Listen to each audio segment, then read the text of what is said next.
میری آقازادی حضرت فاطمۃ الزہرا سلام اللہ علیہا کے اسماء اور القابات اتنے زیادہ ہیں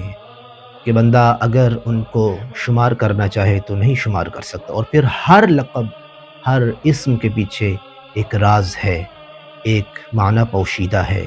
یعنی بے مقصد نام نہیں ہے، ہر نام کا ایک مقصد معنی ہے۔ جس طرح میری آقازادی کا نام زہرا ہے، زہرا سلام اللہ علیہا ہے، اس نام کی وجہ کیا ہے کہ حضرت امام جعفر الصادق علیہ السلام سے جب پوچھا گیا کہ مولا لما سمیت الزہرا،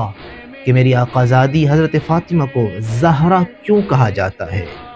تو فرمایا قال لأنها اذا قامت في محرابها ظہر نورها لأهل السماء كما يظہر نور الکواکب لأہل الارض۔ اللہ اکبر۔ میرے آقا نے ارشاد فرمایا کہ میری جدہ فاطمہ کو زہرا اس وجہ سے کہا جاتا ہے کہ جب میری آقازادی، جب میری جدہ